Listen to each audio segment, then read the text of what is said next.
الحمد لله رب العالمين والعاقبة للمتقين ولا عدوان إلا على الظالمين. اللهم لك الحمد كله ولك الشكر كله وإليك يرجع الأمر كله وعلانيته وسره إنك على كل شيء قدير. اللهم لك الحمد أنت أحق وأن تحمد ولك الشكر أنت أحق وأن تشكر، ونشهد أن لا إله إلا الله وحده لا شريك له، ونشهد أن محمدا عبد الله ورسوله وصفيه من خلقه وحبيبه، أرسله ربه بالهدى ودين الحق بشيرا ونذيرا وداعيا إلى الله بإذنه وسراجا منيرا، ففتح الله به أعينا أمي وعذانا صما وقلوبا وغلفا، وكان رحمة للعالمين وحجة على الناس أجمعين. اللهم صل وسلم وزد وبارك على الحبيب المصطفى محمد وعلى آله وأصحابه وأتباعه ومن اهتدى بهديه وعمل بسنته إلى يوم الدين، وارض اللهم عنا معهم بفضلك وكرمك أرحم الراحمين.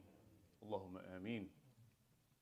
I begin by praising Allah subhanahu wa ta'ala, the creator of heavens and earth, the provider, the sustainer, the cherisher, the bestower of bounties, the acceptor of repentance. I bear witness that there's no deity in this universe worthy of worship save Allah, and I bear witness that Muhammad sallallahu alayhi wasallam, al-Habib al-Mustafa, is his final prophet and messenger, the bearer of glad tidings, the role model to be followed, the guiding torch of light sent to humanity as a mercy from the heavens. I ask Allah subhanahu wa ta'ala to shower his mercy and blessings on al-Habib sallallahu alayhi wasallam, his family, his friends, his descendants, his followers, and each and every man and woman that strives to walk in his footsteps until the end of time. And I ask Allah subhanahu wa ta'ala to make us from among them. Allahumma ameen. My dear brothers and sisters, I greet you with the greeting of Islam. Assalamu alaikum wa rahmatullahi wa ta'ala wa barakatuh. Since the dawn of time, humanity has struggled with issues that needed to be addressed by divine intervention. Poverty, injustice, war, ethical erosion, materialism, consumerism, racism. All of these challenges were felt by every age of humanity. Allah subhanahu wa ta'ala, 600 years after Isa alayhi salam, decided to share with us another revelation. When humanity was soiled and riddled with catastrophic challenges, Allah subhanahu wa ta'ala sent us relief. Naturally, if a group of people are struggling and a lifeboat comes to save them, it would address the challenges that they had. Would you not agree? If someone's drowning, you would give them, a life vest or something, and you pull them out of the water.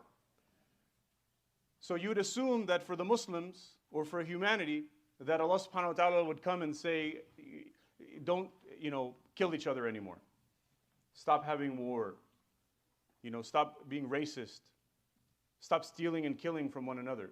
You would assume that that's the first message that you would receive, but subhanAllah, we witnessed something amazing. The first words that Allah subhanahu wa ta'ala, that the divine determined that we needed to know, that we needed to hear after 600 years of suffering, was a word that nobody expected. It was Iqra, read. What? We have war, we have people, tribal issues, murder, and you want us to read? Interesting. اقرأ باسم ربك الذي خلق خلق الإنسان من علق اقرأ وربك الأكرم الذي علم بالقلم علم الإنسان ما لم يعلم. You have اقرأ علم and يعلم. Reading and knowledge. These were the first forms of communication with us, the first commands from Allah subhanahu wa ta'ala. To read and to become knowledgeable. For what? How would reading and becoming knowledgeable help us in our real life problems? It's as if to say Allah subhanahu wa ta'ala is teaching us that if you learn to read and you gain knowledge and you implement that knowledge, you will prevent every kind of ignorance there is. There will not be racism. There will not be injustice. There won't be war. There won't be stealing. There won't be any of these issues that plague humankind. Now, it is known that in the Arab culture, it was riddled with, these superstitions and emphasis on myth and magic. And you'd think that the Quran would address those specifically in the first revelation, but Allah subhanahu wa ta'ala knows better. Rather, He speaks about ilm in the first revelation, emphasizing its nature, emphasizing the nature of the revelation, and setting the tone for the new and final divine message.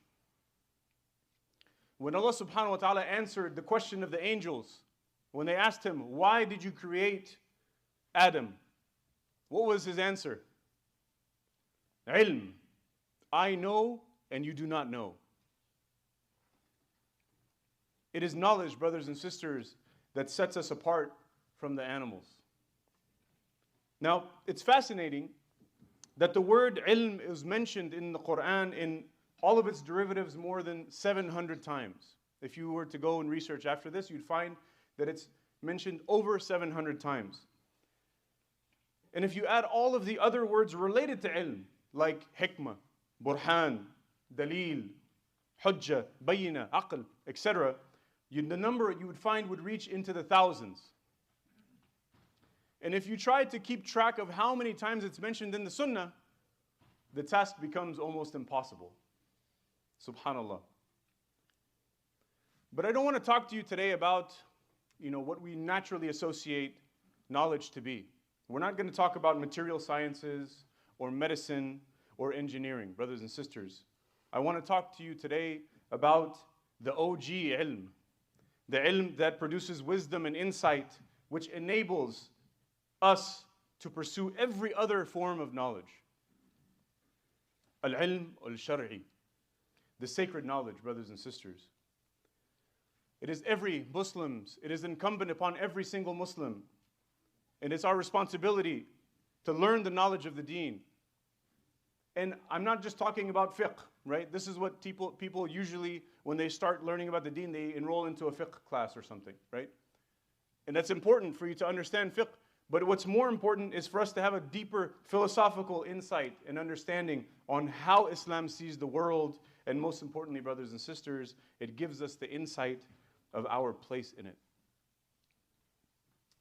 The teachings of akhlaq, the seerah, usul, hadith, raqa'iq al-qulub, Quran, etc. These are all, sources of knowledge, branches of knowledge that we need to immerse ourselves in.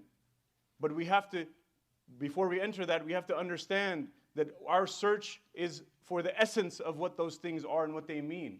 And without understanding the essence, then you are just repeating ritualistic elements that maybe don't apply today and may not apply tomorrow.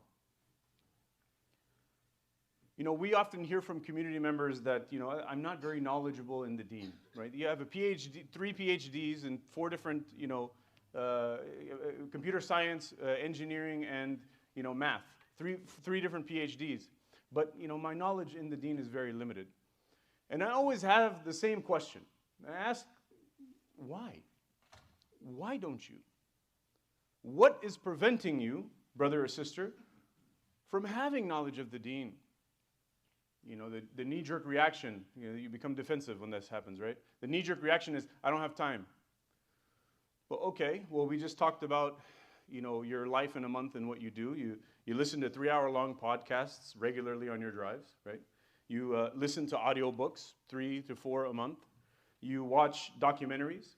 You've read every single Harry Potter and Lord of the Rings volume that has come out. All of the knowledge that has ever existed from the beginning of time is accessible at our fingertips. So do you think that when you stand in front of Allah subhanahu wa ta'ala and He is not going to understand or ask you that, okay, you made time for all of these, but why didn't you make time for the one form of ilm that would actually serve you not just in this life but in the next? We have about 30 serious students of knowledge in our halaqat here at Tarbiya. And maybe there are another 10 or 20 groups like this throughout the region. So you're what, 300, maybe 1,000 people? What about the other over 80,000 Muslims that live in the area? You know, we have 1,500 people come to Jumaa between the two locations and all of our 3 shifts. 1,500. But subhanAllah, we only have 50 to 100 people combined that come to the Tafseerah program in the evenings. That's less than 10%, my brothers and sisters. 10%. Most people have reduced their exposure and their knowledge of Islam to a 30-minute window on a Friday afternoon. And even then, your mind isn't fully engaged. I gotta get here, you know, work is gonna have this project. This is the only amount of time that we dedicate to learning our Deen. SubhanAllah, this is wrong. And that's it. So I ask, what is it that drives the lack of interest in pursuing the knowledge of the ilm? It has to be something, right? You know, can you be a doctor, an engineer, a lawyer, a business owner, and still be someone who acquires knowledge of the ilm? The sacred knowledge? Absolutely. Of course you can. Our ancestors did it. Abu Bakr as-Siddiq did it. Umar radiallahu anhu, Uthman, Ali, they did it. Al-Habib sallallahu alayhi wasallam, he did it. Fatima radiallahu anha did it. There's a history of people. But if we search for it, that's the only way that we'll find it, brothers and sisters. So in order to understand this better, I compiled a short list of reasons that we are so disinterested in knowledge of the Deen in particular, and I'll share those with you, inshallah. So number 1, materialism. We tend to indulge in what this dunya has to offer, and we lose ourselves in it. Food, entertainment, wealth, amenities, children.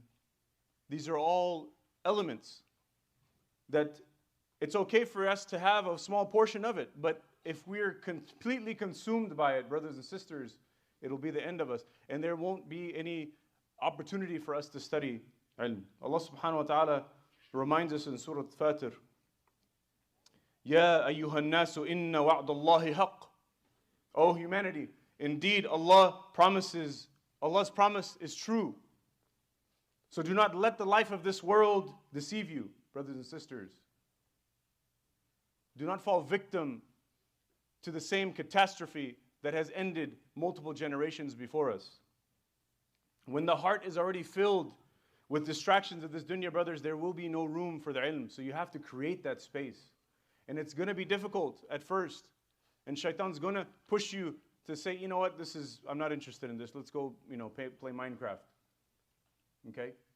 But we have to push ourselves at first. And then eventually you'll find that it becomes a habit. And that habit becomes the best part of your existence. SubhanAllah. I ask Allah subhanahu wa ta'ala to make it so for all of us. Allahumma ameen. Number 2, we underestimate ilm.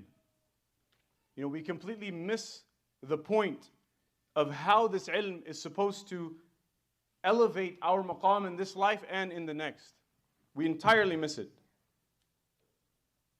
In a hadith, the Prophet sallallahu alaihi wasallam teaches us, إِنَّ اللَّهَ يَرْفَعُ بِهَذِي الْكِتَابِ أَقْوَامًا. Subhanallah. And وَيَدَعُ بِآخِرِينَ. Allah subhanahu wa ta'ala elevates some with the Quran, and then He lowers the status of others with the same Quran. Subhanallah, I ask Allah's protection from this. Allahumma ameen. Number 3, filling the heart with vain alternatives. You have fun, you have social media, drugs, friends. Subhanallah, friends. This is the part that gets me here. The hadith of the Prophet ﷺ, when he tells us, الرَّجُلُ عَلَى دِينِ خَلِيلِ. A man follows the religion of his friend. So what should we do? So we should consider whom we make our friends, brothers and sisters. Find out who your friends are. Can you, if you came to the khutbah today and something touched you and moved you, or you go to a speech and you take notes, and then you go to your friend's circle and you're having tea on a Saturday afternoon, and you ask them, you say, hey guys, I learned this thing, subhanAllah, it touched me, I want to share it with you because I love you. And those friends, their response is, there's no place for that Islamic stuff here. Let's just have our tea and we'll continue talking about our politics. Let's do that. You have to ask yourself, brothers and sisters, like, are these the friends that you want to be around? Do you want those friends to have that same effect on you, where they come and they share something beautiful and insight with you? We have to be conscious of the people that we spend our times with, brothers and sisters. Number 4, the bluntness of imams. And this probably can be the most destructive of all of these, in my personal opinion, where you have people who are just loud delivery, yelling when there's no particular crescendo that they're trying to achieve, but yelling from the start to the finish of the khutbah. Unnecessarily detailed explanations and strict methods. Showing no empathy to the people. These are all factors, brothers and sisters, that lead people to associate knowledge with unpleasant images and experience. Why would I want to go to the masjid if the imam is always yelling at me?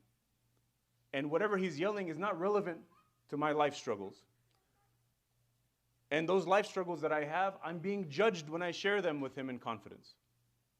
This is how you push somebody away. They say, you catch more bees with honey than vinegar, right? So would you not, I personally would rather have an imam that's approachable and that's going to make me not feel down when I'm already down, struggling with my challenges in life. Then I go somewhere and I'm met with like this disgust. You tell, something happened, you're struggling with something, oh brother, just, you need to pray ayat al-kursi and schedule a ruqya. This is not the way that's going to invite people to Islam. This was not the way of Al-Habib sallallahu alayhi wasallam. The hadith of Aisha reminds us that inna rafqa la yakunu fi shay'in illa zana. Subhanallah. Leniency is not mixed with something except that it makes it beautiful. Subhanallah. This is the teaching of Al-Habib sallallahu alayhi wasallam. This is the teachings of Allah subhanahu wa ta'ala, to be lenient, to help people, not push them away when they have their struggles. They come to you as a last resort. And you cut ties with them because they did something wrong and you're just not interested in, you don't want that energy, that vibe. You don't want that type of friendship in your life. You give them some nasiha. Be there for them. Don't judge them. They're already judged. This is an element that we have to take into consideration, brothers and sisters. Number 5, intellectual simplicity of the leaders, of the teachers, being disconnected from current affairs, citing unauthentic sources, not checking their facts before they share it, making generalizations. These are people you want to stay away from. And this is part of the reason why people get pushed away from studying the Deen, because they experience the presence of someone like this. Number 6, sectarianism and fragmentation. Listen to this scholar. You'll have someone tell you, oh, listen to this scholar. Oh, no, don't listen to that scholar because he's, whatever, Wahhabi or something, right? Avoid that scholar. This person is a Shia, leave him alone. That person is liberal. We have no place for liberalism in Islam. So then, where do I go? Where can I go to get my knowledge from? And is it making it difficult for me to achieve knowledge or even take the first step if you're faced with this wall of difficulty? Allah subhanahu wa ta'ala tells us in Surah Al-Anfal, do not dispute amongst one another. Do not dispute amongst one another lest you will fail. As Muslims, we have a brotherhood and a sisterhood. And I've seen people miss Dhuhr, Asr, and Maghrib debating on how the hands are supposed to be held during their salah. I've witnessed this. They'll start at lunch, the brothers that are there will go pray, we'll come back, they're still arguing. And then we leave again for Asr, and then they come back and the brothers are still arguing. And then comes time for Maghrib, Habibi, I gotta go home. My time is, the wife is waiting for me, I gotta go. What are you arguing about? This way is right, that way is wrong. just, be quiet and put your work in action. That knowledge that you have, put it in action, brothers and sisters. And when you're seeking knowledge, go to someone who you know is knowledgeable. Number 7, social awkwardness. It's been stigmatized now to study the Deen. Ilm is, uncool. Knowledge is uncool. Oh, that person, they don't do anything fun, because they're a student of knowledge. And so now there's a stigma around it. Nobody wants to do it because people see you as unpopular. Society tends to celebrate mediocrity, brothers and sisters. Now, if you all have been following the media, you would have seen the spectacle that Saudi Arabia did, right? They had this Halloween celebration. Wallahi, brothers and sisters, I have never seen in America or in Europe any Halloween celebration as big as the Saudis celebrated Halloween, subhanAllah, in the country that it originated from. I've never seen a party as vast and as cool as the Saudis' party of Halloween. Recently we just had our Halloween, we hold, at Tarbiya, we hold a fall festival in place of Halloween. So we provide families who don't celebrate this pagan holiday to have an alternative for their children because it's difficult out there for them. The schools are celebrating it, everybody's celebrating it. So we offer them an alternative, the fall festival, so that instead of trick-or-treating, people come here. And subhanAllah, the concept of Halloween, I've seen Muslims judge other Muslims who don't celebrate Halloween for not celebrating it. I've seen Muslims who outcast or make the people who don't celebrate Halloween outcasts. And it doesn't make sense to me. If we think, brothers and sisters, the one day out of the year, we teach our children to do the exact opposite that we teach them 364 days out of the year. And what is that? We teach them, Habibi, put on your costume. This night, you're going to go to as many strangers as you can, and you're going to try to get as much candy as you can from these strangers. They're going to be wearing masks, so you won't be able to tell who they are. They're going to be wearing clothing that is improper and immodest, masks with blood on them and murderous, backgrounds. They'll invite you into their house to check out their, haunted mansion that they created. But come November 1st, don't take candy from strangers. It doesn't make any sense. You don't have to be a Muslim to think like that. I have one of my friends, he has neighbors that are Ukrainian Christians. They don't celebrate Christmas either. They have ideals and they stick to them. They didn't buy into the consumerism. So brothers and sisters, when we do things, we have to understand why we do them. The society celebrates mediocrity. Let us not be mediocre, brothers and sisters. I invite you to join me in that, inshallah. Number 8, false impressions about knowledge. That it's complicated, layered, difficult. You question your ability. Shaitan attacks you in those moments. You question your own piety. Am I sincere? Am I worthy of this? And if you ask yourself those questions, know that you are a target of shaitan, brothers and sisters. Because the people who don't have those feelings, shaitan's not worried about them. They're not a threat. Somebody who wants to be up on the minbar so they can tell people what to do, that person has no place in the minbar. I would rather be sitting next to one of you brothers, listening to a khutbah instead of giving one. But as the deal is, when you study knowledge, you have to give the knowledge back. So there are false impressions about the knowledge. And you always have this assumption that someone else is going to take care of it, right? This person is, I don't have to do it because someone else is doing it. I'm going to figure out something else, to make a livelihood or keep myself busy. Number 9, media distraction. This is probably the one that's most pervasive today for us, brothers and sisters. You have these exciting things, right? Exciting things. Gadgets, TV, movies, social media, 24-hour news, constant hits of dopamine that are easy to access from everywhere. And then these have to compete with the boring process of pursuing knowledge. There are amazing entertainment ways of, the scholars these days on YouTube and all these other platforms, they have created a entertaining way of absorbing the knowledge. A beautiful way, they beautify it. The graphics are fantastic. It's, you know, it's not shot in someone's basement anymore. They spend the money on it.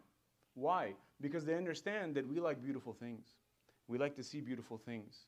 The UX designers, they're making a lot of money right now because they're creating the interface on all the apps and YouTube and, you know, TikTok and all these other places. And so that's what these Muslim, you know, content creators have to do in order to keep up, is to make something beautiful. I ask Allah subhanahu wa ta'ala to keep us those who are in the process of pursuing the sacred knowledge. Allahumma ameen. Brothers and sisters, raise your heart, speak to Allah from the heart. Raise your hand, speak to Allah from the heart. Allahu antum muqinuna bil ijaba.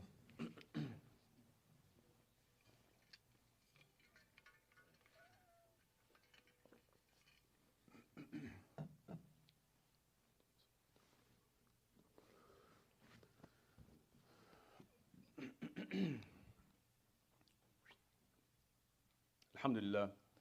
Alhamdulillahi Rabbil Alameen. Wa la aqibati lil muttaqeen wa la udwana illa ala dhalimin. Allahumma laka alhamdu kulluhu wa laka shukru kulluhu wa ilayki yurja'u al-amru kulluhu wa ala niyyatihi wa sirruhu innaka ala kulli shay'in qadir. Amma ba'd. Brothers and sisters, Mu'adh ibn Jabal was on his deathbed, and we have a narration of a beautiful dua that he makes to Allah subhanahu wa ta'ala in his last moments. And it's inspiring and it's touching, and it really ties everything that we've been talking about today together. And it gives us a glimpse as to how the students of knowledge who pursued knowledge, how they saw the world, what lens they saw the world through. They saw for what it really was, and they weren't distracted like the rest of us. And I ask Allah subhanahu wa ta'ala that we become those that are able to see through the distractions. Allahumma ameen. He said, Lord, you know that I did not desire to stay in the dunya, to enjoy the flowing rivers, or to plant a tree that'll bear fruits for someone else. Rather, I want to stay in the dunya to fast the long hot days and to pray the long nights and mingle with the people of knowledge in circles of learning. Subhanallah. Those who understood the nature of this life, they wished for the things that we dread. How many of us in here want to be fasting long hot days? Case in point. When we miss a day in Ramadan for whatever reason, what is our intention automatically? I'm going to make it up in the winter. It's a short day, short and sweet. I'm going to get it taken care of, right? SubhanAllah, the students of knowledge, they wanted the exact opposite. The difficulty in this life because they understood the weight of it for the hereafter. They would rather fast on a hot day. Why? Because they know the amount of barakah it is and the ability to show Allah subhanahu wa ta'ala your limits and how much you're willing to sacrifice your body and put yourself through difficulty to worship Him subhanahu wa ta'ala. To pray those long nights. What does that mean? Those were the nights where the Sahaba would wake up without disturbing their wives or their children. They wouldn't even light a candle. They would make their wudu and they'd stand in a quiet corner with them and themselves and their Creator, and that's it. And they would open their hearts. You know, as Muslims, we have to make an effort to pray tahajjud regularly in our lives. If you're imperfect on your 5 daily prayers, pray tahajjud. Start praying tahajjud and see how Allah subhanahu wa ta'ala will change your behavior. And perhaps that is the way that you get to praying your 5 daily prayers on time. It's amazing. It's amazing the miracles that if we make a little bit of difficulty for ourselves and we make the intention, Ya Allah, I'm doing this for you. And from there Allah subhanahu wa ta'ala will take it. And your age doesn't matter, brothers and sisters. You can start at any time. All you have to do is attend something, bring a notebook with you, and take notes. And then when you go home, think about it. On the drive home, discuss it with your family. Over dinner, instead of having the TV on, talk about a concept in Islam. See what your kids are thinking about. See how they look at a particular situation or what their perspective is on it. Teach them something actively. Imam al-Bukhari tells us a beautiful story where he used to see the young Imam Ahmad bin Hanbal. You know, he'd see him running with the slippers under his arm from one dars to the other. SubhanAllah, can you imagine one great scholar like Bukhari seeing another would-be amazing scholar won't even take the time to put his shoes on so that he can jump between the dars? And for us, it's so accessible that we can watch, you know, series, Islamic series. We can get degrees online. It's accessible for us, brothers and sisters, but we have to put the effort.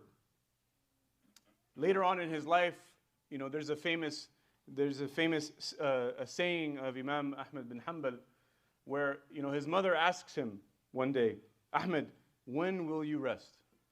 He says, when are you going to rest? Imam Ahmad responds with, when I put my feet into my grave. Subhanallah. For now, I will stay with the inkwell until the grave. Subhanallah. مَعَ الْمَحْبَرَةِ إِلَّا مَقْبَرَةِ. Brothers and sisters, I ask Allah subhanahu wa ta'ala to forgive our sins, to make us those that cherish and pursue sacred knowledge. I ask Allah subhanahu wa ta'ala to make us those who stay with the inkwells to our graves. I ask Allah subhanahu wa ta'ala to keep us on the straight path, to inspire us, to hunger for the truth and search for it. I ask Allah subhanahu wa ta'ala to make us those that support our institutions, to make us sincere in our efforts, who take advantage of everything our institutions provide for us. I ask Allah subhanahu wa ta'ala to make us those that serve others. I ask Allah subhanahu wa ta'ala to make us have a deeper understanding of the Quran and the teachings of Al-Habib sallallahu alayhi wa sallam. And I ask Allah subhanahu wa ta'ala to gather us as He'd gathered us in this shape and form in the highest level of Jannah, under His shade where there is no other shade. Allahumma ameen. Brothers and sisters, please pass the boxes down the rows. We'll have some announcements here before we stand for salah. Most of you know about our fall fundraiser, the Brick by Brick campaign. Just a couple of updates. We have 45 new subscriptions, mashallah, since we began the campaign. And we have 25 existing donors that increased their contributions. And so I ask you that, you know, if any time we have benefited you and your families, the Tarbiya Institute, please, you know, scan the QR code in the back. If you're not an existing donor, sign up, $25 a month. If you can't do that, you know, $10 per person in your family. We pull our own weight in this ummah, brothers and sisters. We have to do our part. So I invite you to join that campaign. If you already are a contributor, I invite you to increase it by however much percentage you feel that you can. You know, Allah subhanahu wa ta'ala has blessed you with. Jazakallah khair. The Iqama, starting Saturday the 6th, Fajr is going to be 5:45 and Isha is 7:35. THR Soul Sisters is holding a Friendsgiving potluck on Tuesday, November 8th at 6:30 p.m. Mommy and me in THR will be holding their next session on Saturday, November 12th at 11 a.m. here in Roseville. Inshallah, tonight there is Tafseerah led by Imam Azeez, Surah Ankaboot Part 3 at 7 p.m. here tonight. There is no Friday night program in Natomas. We ask our Tarbiya community and our family for your most sincere dua for one of our dearest brothers who was diagnosed recently with a severe case of cancer. He started chemotherapy earlier this week and he's experiencing a tremendous serious side effects. His family, you know, has basically been struggling with it, and he's been struggling with it. He's very young. You know, so please keep him and his family in your dua and your prayers. May Allah subhanahu wa ta'ala grant him a speedy shifa and full recovery and return him to his family and to us, and to strengthen his mind and his heart and fill him with and full of shifa. Allahumma ameen. Allahu akbar kabira wa alhamdulillahi kathira wa la ilaha illallah lahu la sharika lah. له الملك وله الحمد وهو على كل شيء قدير. ربي اجعلني مقيم الصلاة ومن ذرية ربنا وتقبل دعاء. ربنا اغفر لي ولوالدي وللمؤمنين يوم يقوم الحساب. اللهم أنت السلام ومنك السلام تبارك يا ذا الجلال والإكرام. إن الله وملائكته يصلون على النبي يا أيها الذين آمنوا صلوا عليه وسلموا تسليما. اللهم اغفر للمؤمنين والمؤمنات المسلمين والمسلمات الأحياء منهم والأموات إنك سميع قريب مجيب دعوات يا رب العالمين.